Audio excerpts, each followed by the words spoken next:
China being offline from a manufacturing point of view for at least the next 3 or 4 months. We now have a situation brewing in China that is getting very sketchy very fast. The Chinese, in reaction to the late November, early December protests that eventually involved millions of people, have decided to start loosening their regulations on social control that are COVID related, and it's leading to a fast outbreak that is going to be very difficult to put numbers on, much less policy.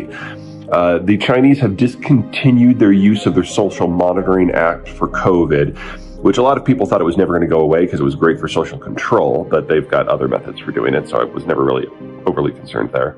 If you got mild symptoms, you can recover from home rather than having to go to a quarantine clinic, and the quarantine clinics are about what you would expect from a government institution where people don't have a choice where they can go. They were basically prisons that had a modicum of medical assistance, and they were not particularly hygienic, and a lot of people got co-infections that came from their times there.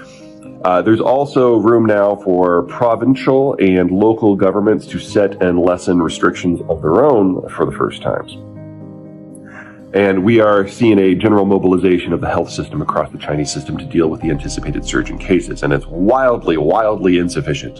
What we're seeing there is something going down that is very similar to what the United States went through back when we had our Omicron outbreak in January and February of 2022.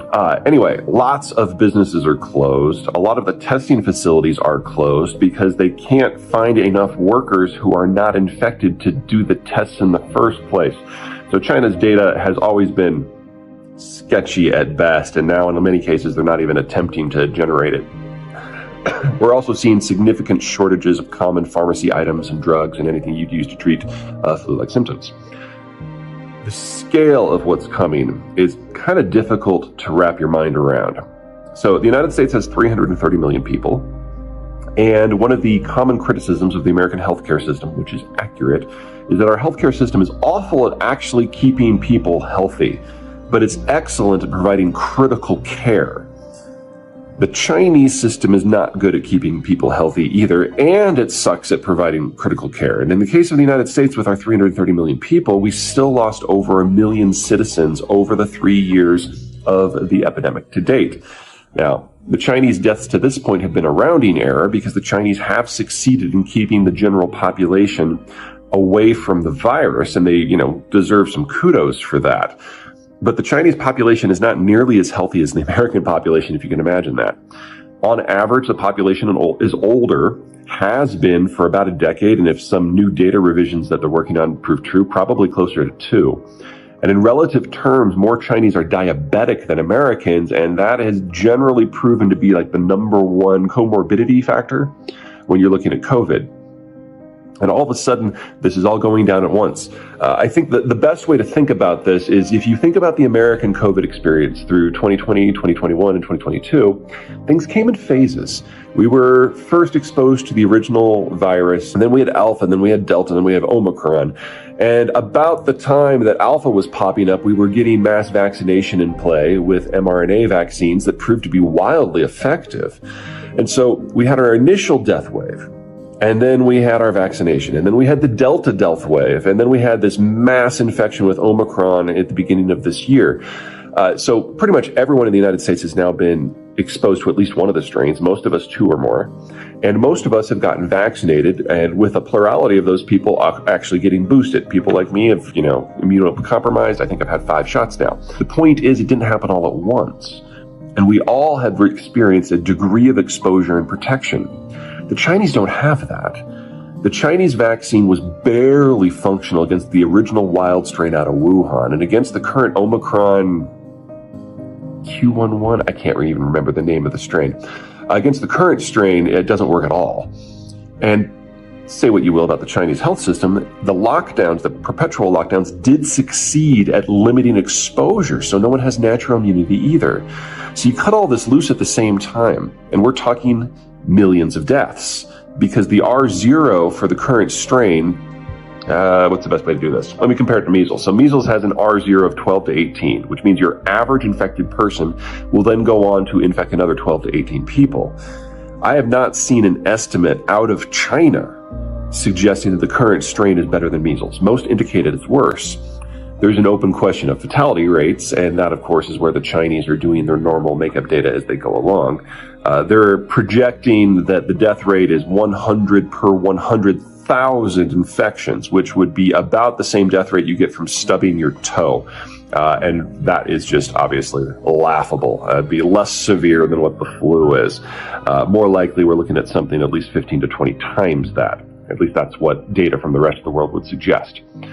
So from a health point of view, what's about to happen is just horrific. We're talking probably millions of deaths in a relatively short period of time, as 3 years of exposure American style has been compressed into just a few weeks, and it was kicked off with several hundred super spreader events during the protests. So the next question, of course, comes back to politics. Chairman Xi has set up a system where, in the face of massive unrest, he's allowed a lessening of restrictions, and he's now passing the buck to local and provincial government. Putin hails a positive dynamic for his troops in Ukraine. Russian President Vladimir Putin on Sunday praised his forces after their claimed capture of a Ukraine town and in the wake of a missile strike that killed 23 people in a tower block. The taking of Soledar in eastern Ukraine, a salt mining outpost home to 10,000 before the conflict, was hailed as a major success by Moscow after months of humiliating setbacks on the battlefield. There is a positive dynamic. Everything is developing according to plans, Putin said in an interview broadcasted Sunday. I hope that our fighters will please us more than once again. Russia's defense ministry announced this week that it had completed the liberation of Soledar. This could be a key gain as Russian forces push towards what has been their main target since October, the nearby transport crossroads of Bakhmut. Ukraine denied the claims and said heavy fighting continued in Soledar. On Sunday, the U.S.-based Institute for the Study of War said that Ukrainian forces are highly unlikely to still hold positions within the settlement of Soledar itself. Both sides have conceded heavy losses in the battle for the town, where Wagner chief Yevgeny Prigozhin insists his forces spearheaded the offensive. The Russian Defense Ministry initially made no mention of Wagner when it claimed victory, only later praising the bravery of Wagner's troops in Soledar. The nod was an unusual recognition of the controversial force following talk of infighting and rivalry between Wagner and the official military. Late Saturday, Prigozhin praised his mercenaries in a veiled jab at Russian Army Command, which has been criticized for poor coordination and being too far removed from the ground. Prigozhin attributed Wagner's victories to a perfected system of command. Everyone can express his opinion, Prigozhin claimed, but once a decision has been taken, all tasks are fulfilled. It is our group's strictest discipline.